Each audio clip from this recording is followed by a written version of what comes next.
साथियों, आप सभी का इस प्लेटफॉर्म पर स्वागत है। इस वीडियो में हम लोग जो है डेली न्यूज डिस्कशन के तहत 26 अप्रैल 2024 के जो जनसत्ता का न्यूज़पेपर है उसको यहाँ पर हम लोग देखेंगे और इस न्यूज़पेपर में जो भी करंट अफेयर, जीएस या मैपिंग के दृष्टिकोण से जो भी चीजें महत्वपूर्ण है उन सभी चीजों के बारे में हम लोग इस वीडियो में चर्चा करेंगे। तो चलिए प्रारंभ करते हैं आज के न्यूज डिस्कशन को। यदि हम लोग पहले पेज को देखें तो इस पेज में हमारे लिए जो परीक्षा के दृष्टिकोण से है, यहाँ पर देखिए एक आकलन निकाला गया जिसमें कहा गया कि भारत में इस बार का जो चुनाव है वो दुनिया में सबसे खर्चीला रहेगा और जिसका अनुमानित खर्च जो है 1.35 लाख करोड़ रुपए बताया जा रहा है।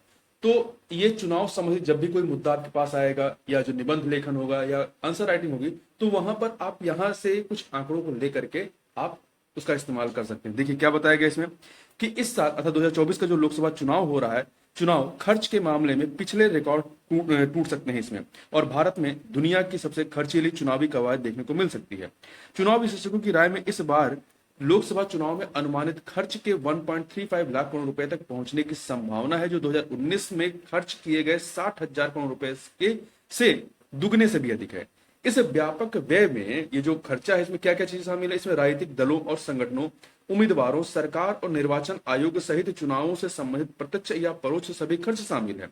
चुनाव संबंधी खर्चों पर बीते करीब 35 साल से नजर रख रहे गैर लाभकारी संगठन centre for media studies CMS के अध्यक्ष एन भास्कर राव ने दावा किया कि इस लोकसभा चुनाव में अनुमानित खर्च के 1.35 लाख करोड़ रुपए तक पहुंचने की उम्मीद है। विशेषज्ञों का मानना है कि भारत में राजनीतिक वित्त पोषण में पारदर्शिता की अत्यंत कमी का खुलासा हुआ है। चुनावी बॉन्ड के खुलासे से साफ हो गया है कि पार्टियों के पास खुलकर खर्च करने के लिए धन है।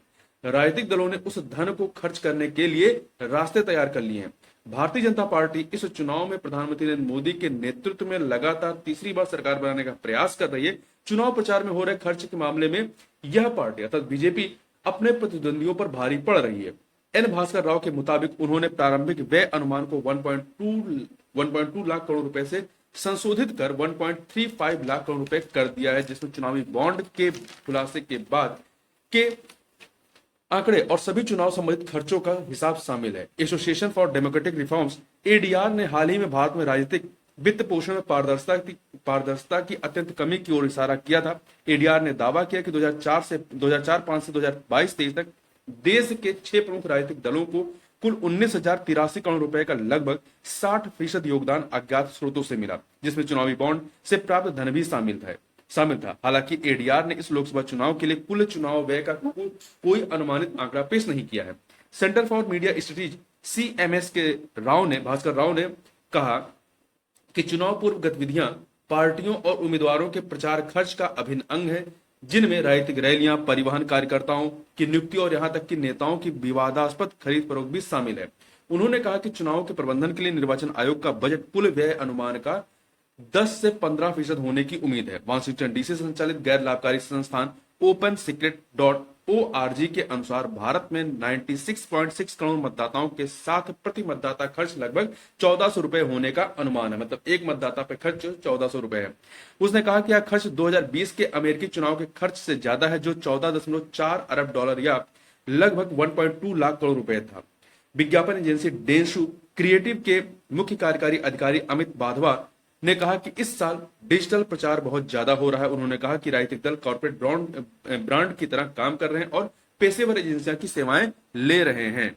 यहाँ यदि हम लोग संपादकीय वाले पेज को देखें तो यहाँ पर डॉडेट का एक जो है कोटेशन है, जो लिखा गया है कि शिक्षा का ध्येय जो है ज्ञान में वृद्धि करना ही नहीं, अपितु उसका ध्येय मनुष्य के मस्तिष्क को विकसित करना है, भरना नहीं। फिर से देखिए, शिक्षा का ध्येय जो है वो ज्ञान में वृद्धि करना ही नहीं, अपितु उसका ध्येय मनुष्य के मस्तिष्क को विकसित करना है, भरना नहीं। यहाँ पे जो लेख दिया गया है वो जलवायु परिवर्तन से आर्थिक संकट पर दिया गया है। इसको अजय प्रताप तिवारी जी ने लिखा है। इसमें दुनिया भर के देशों में जलवायु परिवर्तन के कारण सकल घरेलू उत्पाद में गिरावट दर्ज की जा रही है और भारत में इसका खामियाजा भुगत रहा है। इस तरह की चीजों के बारे में इस लेख में बताया गया है। तो एक महत्वपूर्ण लेख है जिसको हम लोग बाद में अलग से वीडियोस पे कर लेंगे। अब हम लोग आगे बढ़ते हैं। पेज नंबर यदि हम लोग 8 पे देखें तो देखिए यहां पर 2 न्यूज है। एक तो आपका अमेरिका की एक एजेंसी का जो है मानवाधिकार हनन पर एक रिपोर्ट है जो भारत के संदर्भ में है। उस पर देखिए भारत ने अमेरिकी विदेश विभाग की उस रिपोर्ट को बेहद पक्षपातपूर्ण बताया, जिसमें दावा किया गया है कि मणिपुर सहित देश में मानवाधिकारों का हनन हुआ है। भारत ने कहा कि इस रिपोर्ट के जरिए भारत की खराब छवि को पेश किया जा रहा है और वह इसे कोई महत्व नहीं देता। अमेरिकी विदेश विभाग ने मानवाधिकारों पर अपनी रिपोर्ट में दावा किया था कि मणिपुर में जाति हिंसा फैलाने के बाद राज्य में व्यापक तौर पर मानवाधिकारों का हनन हुआ है। विदेश मंत्रालय के प्रवक्ता रणधीर जायसवाल ने कहा कि यह रिपोर्ट बेहद पक्षपातपूर्ण है और भारत की खराब छवि को पेश करती है। उन्होंने अपनी साप्ताहिक प्रेस वार्ता में कहा कि हम इसे कोई महत्व नहीं देते हैं और आपसे भी ऐसा ही करने का आग्रह करते हैं। अमेरिकी विदेश विभाग की वार्षिक रिपोर्ट में ब्रिटिश ब्रॉडकास्टिंग कॉरपोरेशन बीबीसी के कार्यालय पर भारतीय कर अधिकारियों द्वारा छापेमारी का भी जिक्र किया गया है। रिपोर्ट में कहा गया है कि स्थानीय मानवाधिकार संगठनों, अल्पसंख्यक राजनीतिक दलों और प्रभावित समुदायों ने मणिपुर में हिंसा को रोकने और मानवीय सहायता प्रदान करने में देरी के लिए देश की सरकार की आलोचना की।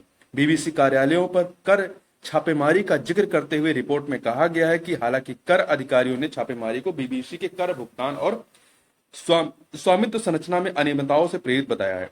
विदेश विभाग ने 2002 के गुजरात दंगों पर आधारित बीबीसी के एक वृत्तचित्र का हवाला देते हुए आरोप लगाया, सरकार ने वृत्तचित्र को दिखाए जाने पर प्रतिबंध लगाने के लिए आपात शक्तियों का इस्तेमाल किया, मीडिया कंपनियों को वीडियो के लिंक हटाने के लिए मजबूर किया और इस वृत्तचित्र को दिखाने के लिए कार्यक्रमों का आयोजन करने वाले छात्र पदाधिकारियों को हिरासत में भी लिया गया। अब यहां पर एक अगला देखते हैं जो कि सुप्रीम कोर्ट संबंधित है। देखिए, प्रधान न्यायाधीश डीवाई चंद्रचूड़ ने डिजिटलीकरण की ओर एक महत्वपूर्ण कदम बढ़ाते हुए घोषणा की कि सुप्रीम कोर्ट व्हाट्सएप संदेशों के माध्यम से अधिवक्ताओं को वाद सूची और मामलों को दाखिल करने व सूचीबद्ध करने से संबंधित जानकारी साझा करेगा। उन्होंने कहा कि इसका बहुत प्रभावशाली असर होगा और इस कदम से कागज व पृथ्वी को बचाने में भी मदद मिलेगी। प्रधान न्यायाधीश ने शीर्ष अदालत का आधिकारिक व्हाट्सएप नंबर साझा किया और कहा कि इस पर कोई संदेश और कॉल प्राप्त नहीं होगा। यह हमारी कामकाजी आदतों में महत्वपूर्ण बदलाव लाएगा और कागज के साथ ही हमारी पृथ्वी को बचाने में मदद करेगा। उन्होंने कहा कि केंद्र सरकार ने ई कोड परियोजना के लिए 7,000 करोड़ रुपए की मंजूरी दी है। प्रधान न्यायाधीश की अध्यक्षता वाली 9 न्यायाधीशों की पीठ ने याचिकाओं से उत्पन्न एक जटिल कानूनी सवाल पर सुनवाई शुरू करने से पहले न्यायमूर्ति चंद्रचूड़ ने व्हाट्सएप को न्यायालय की सूचना एवं संचार प्रौद्योगिकी सेवाओं से जोड़ने की यह घोषणा की। याचिकाओं से यह सवाल निकल कर सामने आया कि क्या निजी संपत्तियों को संविधान के अनुच्छेद 39B के तहत समुदाय के बौद्धिक संसाधन माना जा सकता है। चूंकि व्हाट्सएप क्या है, एक निजी संपत्ति है, ठीक है, जो राज्य के नीति सिद्धांतों का एक हिस्सा है। तो इसी पर ये चीजें आई हैं निकल करके। अब हम लोग बढ़ते हैं आगे चलते हैं। एक सेकंड आगे की यदि हम लोग पृष्ठ पर आए, यहां पर हम लोग थोड़ा सा भारत का सेवा निर्यात के बारे में बात करें तो देखिए, जो सर्विस इंपोर्ट है, एक्सपोर्ट है हमारा, उसके बारे में। तो भारत का सेवा निर्यात 2023 में 11.4% बढ़ा है, ऐसा एक रिपोर्ट में कहा गया। देखिए, वैश्विक आर्थिक अनिश्चितताओं के बावजूद भारत का सेवा निर्यात 2023 में 11.4% जो है बढ़ करके 345 अरब अमेरिकी डॉलर हो गया, जबकि चीन का निर्यात जो है वो 10.1% घटकर 381 अरब अमेरिकी डॉलर रहा है। UNCTAD, जिसे हम लोग शॉर्ट में अंकटाड कहते हैं, अंकटाड जिसका पूरा नाम है United nation conference on trade and development, की एक रिपोर्ट के अनुसार भारत की सेवा निर्यात वृद्धि में योगदान देने वाले क्षेत्रों में यात्रा, परिवहन, चिकित्सीय और आतिथ्य शामिल हैं, जिसकी वजह से हमारा सेवा निर्यात बढ़ा है। यदि हम थोड़ी सी 2 लाइनें बात करते हैं अंकटाड के बारे में, United nation conference on trade and development, तो यह एक यूनाइटेड नेशन सचिवालय का एक भाग है और इसकी स्थापना कब होती है? इसकी स्थापना 30 दिसंबर 1964 1964 को संयुक्त राष्ट्र महासभा द्वारा पारित एक प्रस्ताव के अंतर्गत एक स्थायी अंतर सरकारी संस्था के रूप में स्थापित की गई थी। और इसका हेडक्वार्टर कहाँ है? तो इसका हेडक्वार्टर स्विट्जरलैंड के जेनेवा में है। कहाँ पे? जेनेवा में। इतनी चीज याद रखिएगा। इसी पर एक और छोटी सी न्यूज थी जो कि आपके दिल्ली संस्करण में दिया गया, लखनऊ के संस्करण में दिया गया है। वो ये है कि यक्षगान कलाकार सुब्रमण्य थारेश्वर का जो है निधन हो गया। इनका 25 अप्रैल को जो है निधन हुआ है। क्या नाम था? सुब्रहांडे। इसको ऐसे इनका नाम ऐसे लिख सकते हैं, सुब्रहांडे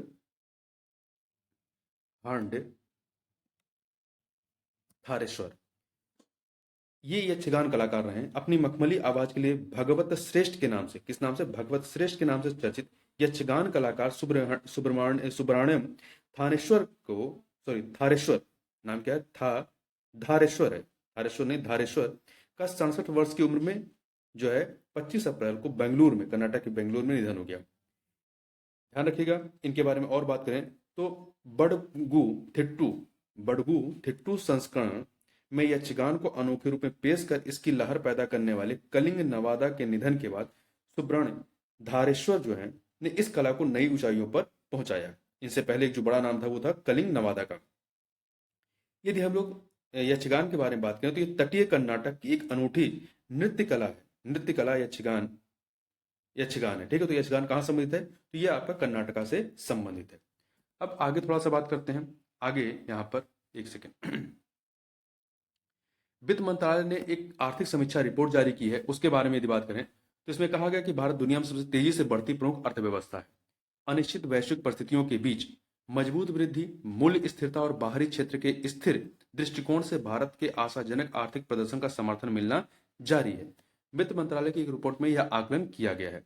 मंत्रालय ने जो है गुरुवार को मार्च महीने की, गुरुवार अर्थात आपका 25 अप्रैल को मार्च महीने की आर्थिक समीक्षा रिपोर्ट जारी करते हुए कहा कि अंतर्राष्ट्रीय संगठनों और रिजर्व बैंक ने भारत के लिए चालू वित्त वर्ष का वृद्धि संबंधी नजरिया सकारात्मक रखा हुआ है और भारत सबसे तेजी से बढ़ रही प्रमुख अर्थव्यवस्था बना हुआ है। अंतर्राष्ट्रीय मुद्रा कोष ने अर्थात IMF ने हाल ही में जारी विश्व आर्थिक परिदृश्य रिपोर्ट किसकी है, अंतर्राष्ट्रीय मुद्रा कोष की है, में वित्त वर्ष 2023-24 के लिए भारत की वास्तविक GDP वृद्धि के अनुमान को बढ़ा करके पहले 7.6 से बढ़ाकर 7.8% किया है। वित्त मंत्रालय की रिपोर्ट कहती है कि वैश्विक आर्थिक वृद्धि परिदृश्य एक बार फिर उत्थान की राह पर है। इससे मंदी की आशंकाओं में कमी और प्रमुख अर्थव्यवस्थाओं में वृद्धि में तेजी की स्थिति बन रही है। हालांकि वैश्विक स्तर पर तनाव चिंता का प्रमुख विषय बना हुआ तनाव जो है चिंता का विषय बना हुआ है, लेकिन हाल के घटनाक्रमों के बावजूद जोखिम धारणाएं फीकी पड़ी हैं। इससे वृद्धि तेज होने की संभावना दिख रही है। वैश्विक आर्थिक वृद्धि में सुधार के बारे में रपट कहती है कि प्रमुख अर्थव्यवस्थाओं में यह प्रगति पर है, लेकिन असमानताएं बरकरार हैं। रिपोर्ट कहती है कि जहां प्रमुख संकेतक आर्थिक गतिविधि में वृद्धि और भू राजनीतिक तनाव में कमी का इशारा कर रहे हैं, वहीं हाल के संघर्षों से जोखिम पैदा हो रहे हैं। वैश्विक चुनौतियों के बावजूद भारत अपने मजबूत आर्थिक प्रदर्शन के साथ अलग दिख रहा है। भारत सभी क्षेत्रों में व्यापक आधार वाली वृद्धि को दर्शा रहा है और वैश्विक वृद्धि के समर्थन में अपनी महत्वपूर्ण भूमिका का दावा कर रहा है। इसके मुताबिक वैश्विक सुस्ती के कारण भारत के व्यापारिक निर्यात और आयात में नरमी आई है। व्यापार मंदा होने से वित्त वर्ष 2023-24 में वस्तु का व्यापार घाटा कम हो गया, क्योंकि आयात की तुलना में निर्यात में कम गिरावट आई। आयात में ज्यादा, मतलब जो हम लोग बाहर से खरीद रहे हैं उसमें कम ज्यादा गिरावट आई है। निर्यात में जो हम चीजें बेच रहे हैं उसमें गिरावट कम आई है, तो इसलिए व्यापार घाटा क्या हुआ है, वो कम हुआ है। देखिए, अमेरिका का कहना है कि बौद्धिक संपदा में भारत सबसे चुनौतीपूर्ण प्रमुख अर्थव्यवस्थाओं में शामिल है। अमेरिका ने भारत को बौद्धिक संपदा के संरक्षण और प्रवर्तन के लिहाज से दुनिया की सबसे चुनौतीपूर्ण प्रमुख अर्थव्यवस्थाओं में से एक बताते हुए कहा कि उसने इसे प्राथमिकता निगरानी सूची में डाल दिया है। भारत को प्राथमिकता निगरानी सूची में डाला गया। अमेरिकी व्यापार प्रतिनिधि USTR की तरफ से बौद्धिक संपदा अधिकारों के संरक्षण और प्रवर्तन पर जारी रिपोर्ट विशेष 301 में भारत का जिक्र किया गया है। यह सालाना रिपोर्ट IP सुरक्षा और प्रवर्तन की वैश्विक स्थिति की वार्षिक समीक्षा करती है। इस रिपोर्ट में भारत को अर्जेंटीना, चिली, चीन, इंडोनेशिया और रूस और वेनेजुएला के साथ रखा गया। अर्जेंटीना, चिली, चीन, इंडोनेशिया, रूस और वेनेजुएला के साथ में। USTR अर्थात अमेरिकी व्यापार प्रतिनिधि ने कहा कि ये देश आने वाले साल में विशेष रूप से गहन द्विपक्षीय जुड़ाव का विषय होंगे। इस वर्ष डोमिनिकन गणराज्य को निगरानी सूची से हटा दिया गया है। रिपोर्ट कहती है कि ट्रेडमार्क उल्लंघन की जांच समेत कुछ मुद्दों को संबोधित करने में भारत अमेरिकी व्यापार नीति मंच के तहत प्रगति हुई है, लेकिन लंबे समय से चली आ रही कई चिंताएं अभी भी बरकरार हैं। अब थोड़ा सा यहाँ पे पेटेंट के बारे में बात करें। देखिए, पेटेंट डिजाइन तथा ट्रेडमार्क महानियंत्रक उन्नत पंडित ने 25 अप्रैल को कहा कि देश में वित्त वर्ष 2023-24 में 1.03 लाख पेटेंट जारी किए गए हैं। उन्होंने कहा बौद्धिक संपदा कार्यालय में कोई विलंब नहीं होगा और सभी पेटेंट संबंधी आवेदनों का समय पर निपटान करना ही प्राथमिकता है। ये इन्होंने कहा उद्योग मंडल एसोचैम के कार्यक्रम में उन्होंने इस चीज को कहा है। यहां पर थोड़ी सी और बात करें, इन्होंने कहा कि भारत के अपने बौद्धिक संपदा स्थिति जो है को मजबूत करने की आवश्यकता जताते हुए कहा कि हर साल पेटेंट के लिए आवेदन बढ़ रहे हैं।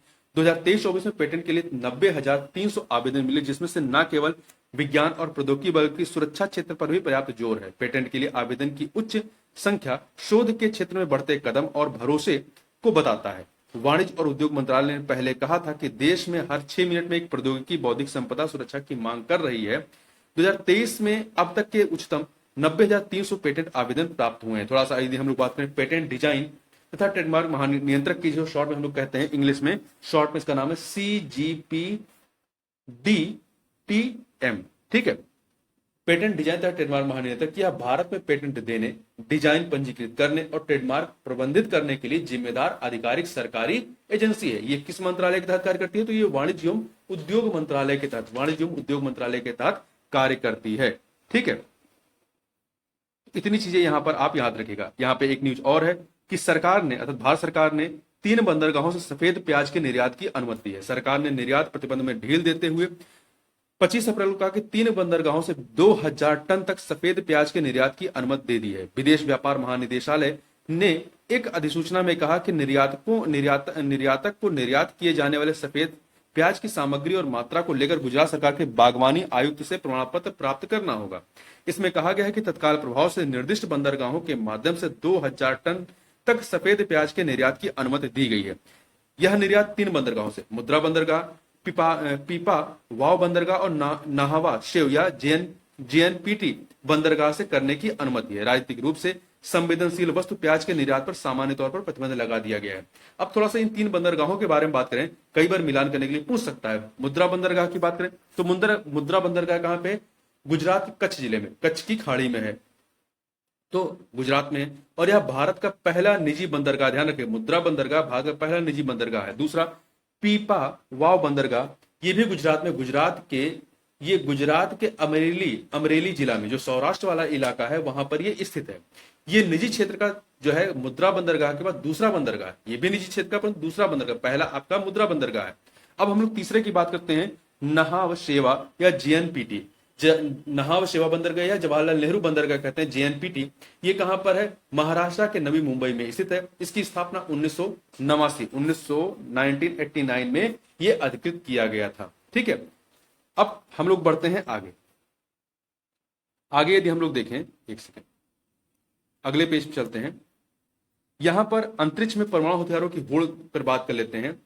इस पर रोक लगाने के लिए प्रस्ताव जो है संयुक्त राष्ट्र में पारित किया गया था, जिस पर रूस ने वीटो लगाया है। रूस ने सभी देशों पर अंतरिक्ष में खतरनाक परमाणु हथियारों की तैनात करने की होड़ पर रोक लगाने संबंधी संयुक्त राष्ट्र और जापान के एक प्रस्ताव पर जो है वीटो किया है।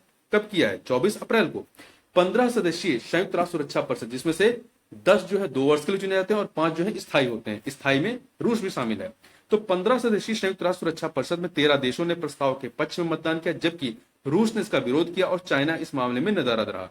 रूस ने प्रस्ताव को राजनीति से प्रेरित करार देते हुए इसे खारिज कर दिया और कहा कि यह प्रस्ताव अंतरिक्ष में सभी प्रकार के हथियारों पर प्रतिबंध लगाने में उतना सक्षम नहीं है। अमेरिका ने बाह्य अंतरिक्ष संधि पर संयुक्त राष्ट्र सुरक्षा परिषद के एक प्रस्ताव पर वीटो करने के लिए रूस की आलोचना की। प्रस्ताव में सभी देशों से अंतरिक्ष में परमाणु हथियार या फिर ऐसे किसी भी हथियार को तैनात नहीं करने का आह्वान किया गया जो भारी तबाही का कारण बने। अंतरिक्ष में हथियारों की तैनाती 1967 की अंतर्राष्ट्रीय संधि के अंतर्गत प्रतिबंधित है। ध्यान रखिए किस संधि के तहत? तो अंतरिक्ष में हथियारों की तैनाती 1967 के अंतर्राष्ट्रीय संधि के अंतर्गत प्रतिबंधित है। अमेरिकी राजदूत लिंडा थॉमस ग्रीनफील्ड ने मतदान के बाद कहा कि रूस के राष्ट्रपति व्लादिमीर पुतिन का कहना है कि मॉस्को की अंतरिक्ष में परमाणु हथियार को तैनात करने की मंशा बिल्कुल भी नहीं है, लेकिन रूस द्वारा वीटो किया जाना यह सवाल उठाता है कि सरकार कुछ ना कुछ छुपा रही है। ठीक है, आगे बात करते हैं हम लोग यहां पर यूरोपीय संघ। देखिए, यूरोपीय संघ का एजेंडा तय करने वाले देशों में शामिल होना चाहता है पोलैंड। पोलैंड के विदेश मंत्री रादेक शिकोर्स्की ने संसद में कहा कि सरकार यूरोपीय संघ का एजेंडा तय करने वाले देशों के समूह में लौटना चाहती है। साथ ही उन्होंने यूक्रेन में हो रहे युद्ध पर अपनी सरकार के विचार भी साझा किए। उन्होंने चेतावनी दी कि यदि रूस उत्तरी अटलांटिक संधि संगठन नाटो की स्थापना कब हुई थी? 1949 में। तो नाटो पर हमला करता है तो उसमें मॉस्को की हार होगी। मॉस्को मतलब रशिया की राजधानी। लेकिन नाटो को भी अपनी सुरक्षा बढ़ानी होगी। शिकोर्स्की पोलैंड के प्रधानमंत्री डोनाल्ड टस्क के नेतृत्व वाली सरकार की नई नीतियों की जानकारी दे रहे थे। अब हम लोग आगे बढ़ते हैं। यहां पर एक रिपोर्ट है खाद्य संकट पर, जिसमें जो हेडिंग है कि भूख से 28.2 करोड़ लोग तड़पने को हुए मजबूर। देखिए 2023 में 59 देशों 59 देशों के करीब 28.2 करोड़ लोग भूख से तड़पने को मजबूर हुए और युद्धग्रस्त गाजा में गाजा पट्टी है, गाजा में सबसे ज्यादा लोगों ने अकाल की स्थिति का सामना किया। संयुक्त राष्ट्र ने global report on food crisis में इसकी जानकारी दी। किसकी रिपोर्ट है? संयुक्त राष्ट्र की।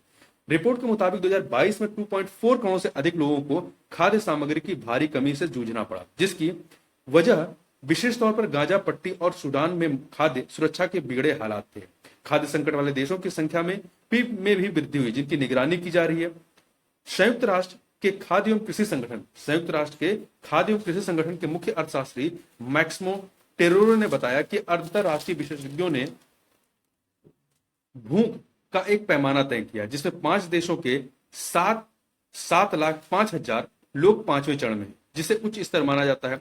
उन्होंने बताया कि 2016 में वैश्विक रिपोर्ट जारी करने की शुरुआत से यह संख्या अब तक सबसे ज्यादा है। तो ये पहली रिपोर्ट कब आई? 2016 में, जो global report on food crisis है, 2016 में पहली बार आई थी।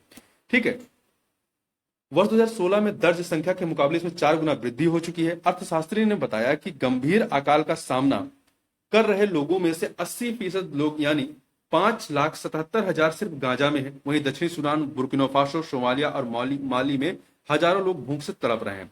रिपोर्ट में भावी परिदृश्य का अनुमान लगाया है कि गाजा में लगभग 11 लाख लोग और दक्षिण सूडान में 79,000 लोग जुलाई तक 5वें चरण में पहुंच सकते हैं और अकाल का सामना करने के लिए मजबूर हो सकते हैं।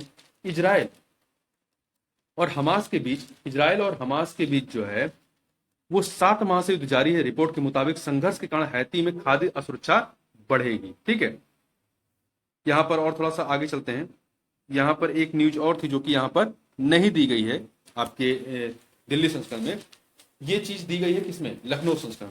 न्यूज क्या थी कि यमन तट के पास जहाज पर हूती विद्रोहियों का हमला। देखिए, अदन की खाड़ी में एक जहाज पर हूती विद्रोहियों ने हमला किया, तो ये न्यूज थी। तो हमारे लिए यहां महत्वपूर्ण क्या हो जाता है? अदन की खाड़ी के बारे में याद रखिएगा। अदन की खाड़ी अरब सागर जो आपका भारत के पश्चिमी साइड में, अरब सागर में यमन और सोमालिया के मध्य अदन की खाड़ी स्थित है। ठीक है, और ये अदन की खाड़ी देखिए, यदि आप थोड़ा सा मैप कहीं देखेंगे तो जो रेड सी है और अदन, गल्फ ऑफ अदन है, स्टेट ऑफ बॉब अल